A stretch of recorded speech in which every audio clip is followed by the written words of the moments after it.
இன்னைக்கு நம்ம சேனல்ல குழி பணியாரம் பண்ண போறோம். அது எப்படி பண்றது பார்க்கலாமா? உங்களுக்கு இந்த வீடியோ பிடிச்சிருந்தா ப்ளீஸ் லைக் பண்ணுங்க, நம்ம சேனலை சப்ஸ்கிரைப் பண்ணுங்க, பெல் ஐக்கானை பிரஸ் பண்ணுங்க. நம்ம இப்போ குழி பணியாரத்துக்கு தேவையான அளவு கொஞ்சம் எண்ணெய் ஊற்றிக்கலாம். இந்த காயெல்லாம் வதக்கிக்கலாம். கொஞ்சமாக கடுகு போட்டுக்கிறோம், 2 உளுத்தம்பருப்பு போட்டுக்கலாம், கொஞ்சம் கடலைப்பருப்பு போட்டுக்கலாம். குழி பணியாரம் நம்ம 2 விதமாக பண்ணலாம். அவசரமாக வேணும், வீட்டில் இட்லி மாவு இருக்குது, யாரோ வராங்கன்னா இந்த மாதிரி பண்ணிக்கலாம். இல்லைன்னா நம்ம ரவையை ஒரு 1 hour முன்னாடி ஊற வச்சுட்டு தயிர் போட்டு பண்ணால் இன்னும் நல்லாயிருக்கும். டேஸ்ட்டாக ரவையில் பண்ணாலும் ரொம்ப நல்லாயிருக்கும். நான் அடுத்த வீடியோவில் உங்களுக்கு ரவையில் பண்ணி காட்டுறேன். கருவேப்பிலை, கொத்தமல்லி போட்டுக்கலாம், பச்சை மிளகாய்,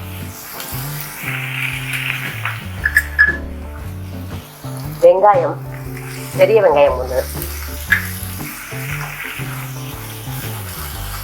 இது கொடமிளகா நல்லா நைஸாக கட் பண்ணியிருக்கோம். ரொம்ப வதங்கணும்னு அவசியம் இல்லை, லைட்டாக வதங்கினா போதும். இப்போ இந்த கேரட் ஒரு கப் போட்டுக்கணும்.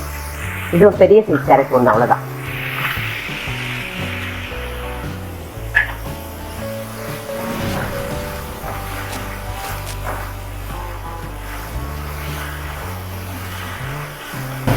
இது கொஞ்சம் உப்பு போட்டுக்கலாம். இதுக்கு தேவையான அளவுக்கு உப்பு போட்டுக்கலாம். ஏன்னா மாவுல இட்லி மாவுல கொஞ்சம் உப்பு இருக்கும்.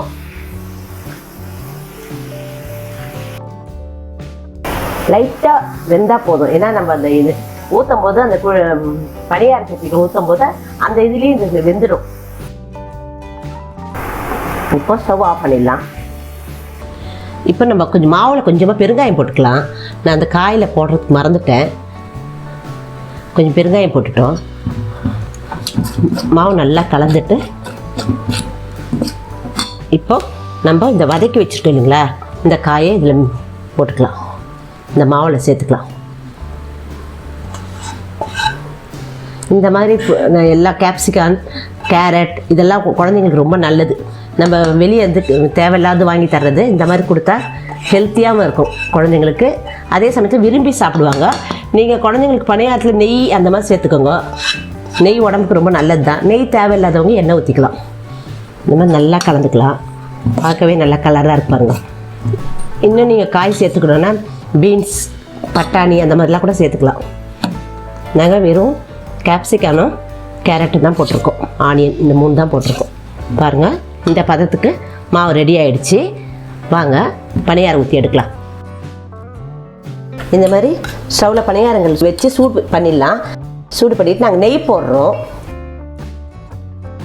ஒரு ஸ்பூன் நெய் கூட போதும். பாருங்கள், 1 ஸ்பூன் போட்டாலுமே இது நம்மளுக்கு ஃபுல்லாகிடுது. எல்லாம் ரொம்ப நெய் தேவைப்படாது. நெய் வேண்டான்றவங்க எண்ணெயில், குழந்தைங்களுக்குலாம் நெய்யில் கண்டிப்பாக செஞ்சு கொடுத்தீங்கன்னா விரும்பி சாப்பிடுவாங்க.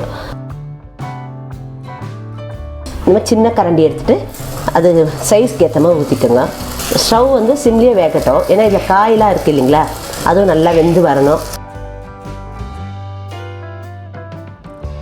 ஒரு 3 நிமிஷம் 4 நிமிஷம் அப்படியே சிறும் தீயில வேகட்டும்னு சொல்லிட்டு இதில் எடுத்தால் நல்லா வராது. இல்லாட்டி நம்ம சின்ன கத்தி கையில் வச்சுட்டு கூட நம்ம இந்த மாதிரி உடனே திருப்பிக்கலாம். பாருங்கள், கத்தி கையில் வச்சுட்டு கூட இந்த மாதிரி திருப்பிக்கலாம். இப்படி திருப்பிக்கலாம். ஸ்பூனில் எடுக்க நமக்கு ஈஸியாக இல்லைன்னா இந்த மாதிரி கத்தி கையில் வச்சுட்டு கூட நம்ம திருப்பிக்கலாம். பாருங்கள், இந்த மாதிரி சிறுந்தீயில் வேகட்டும். ஒரு 10 நிமிஷத்தில் பண்ணிடலாம். காயெல்லாம் நம்ம ரெடி பண்ணிவிட்டு வேகத்துக்கு தாங்க நம்மளுக்கு ஒரு 10-15 நிமிஷம் ஆகும். காய் கட் பண்ணிட்டா ஒரு பிளான் இருந்திருந்தால் போதும். ஒரு 10 நிமிஷத்தில் பண்ணிடலாம். பாருங்கள், எடுக்கும்போதே பாருங்கள் ஒட்டாமல் எப்படி வருதுன்னு. இந்த மாதிரி நம்ம குழந்தைங்களுக்கு நல்ல சுவையான வீட்லேயே நம்ம செஞ்சு கொடுத்த மாதிரி ஆகிடும். எடுத்துடுறேன். பாருங்கள், சுவை எவ்வளோ நல்லாயிருக்கு. இந்த மாதிரி நம்ம செஞ்சல எல்லாமே இருக்கிற மாவெல்லாம் இந்த மாதிரி ஊற்றி வச்சுக்கலாம். இதுக்கு சைடிஷ் தேங்காய் சட்னி நல்லாயிருக்கும். இல்லை வெறுமனே கூட சாப்பிட்லாம். சுவையான பணியாரம் ரெடி ஆகிடுச்சு. உங்களுக்கு இந்த வீடியோ பிடிச்சிருந்தா லைக் கொடுங்க, ஃப்ரெண்ட்ஸ்க்கு ஷேர் பண்ணுங்கள், நம்ம சேனலுக்கு சப்ஸ்கிரைப் பண்ணுங்கள்.